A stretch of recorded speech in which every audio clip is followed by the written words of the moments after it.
morning to everybody.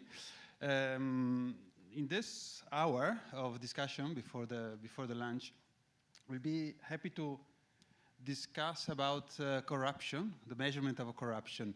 This topic has been a kind of constant presence here at the conference, and because it's, as you imagine, is a very relevant but also very difficult topic to be measured, to be analyzed.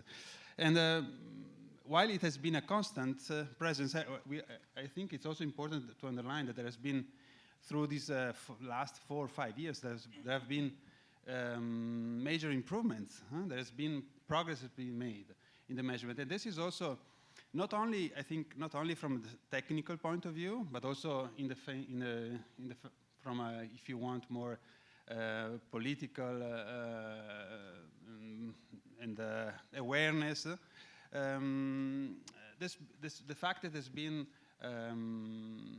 been this progress has been also acknowledged, and this we should also really underline in the framework of the Sustainable Development Goals, where there is a target, a specific target on decreasing fighting and decreasing corruption, and also there are a couple of indicators on bribery prevalence. So I think while, of course, we know that there is still much to do, in the meantime, progress has been made, and this has been recognized also internationally, from a technical point of view, but also from taking stock of the capacity, also from a more political point of view.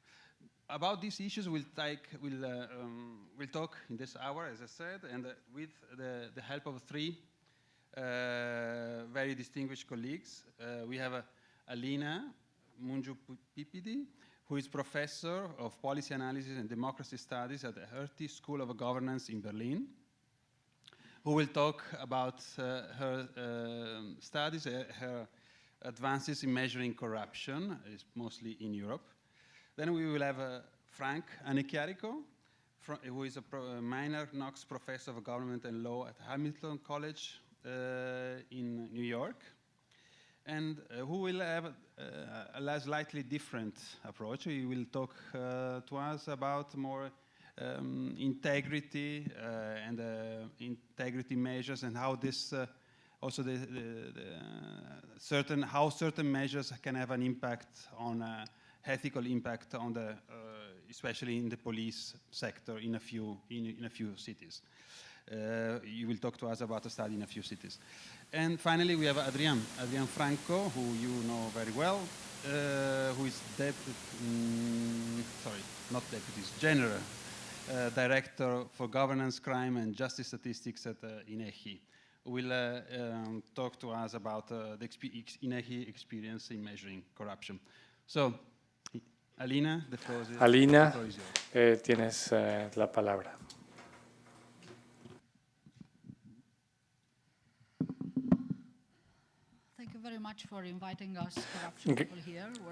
Gracias por invitarnos a la gente a las personas de corrupción. Sabemos que abordamos un tanto más general, pero el tema no es insignificante. Quisiera empezar hablando de lo que he aprendido en estos días y cómo nos damos cuenta que nuestros estudios de corrupción son relevantes para lo que ustedes hacen, porque la corrupción no se trata de que la policía acepte sobornos, es una parte muy pequeña. Se trata de que toda la agenda de la policía es moldeada por la corrupción en el país. Se trata de no atender los llamados de las minorías, de la gente pobre. La corrupción tiene que ver con la confianza en la policía y, por supuesto, tiene que ver cómo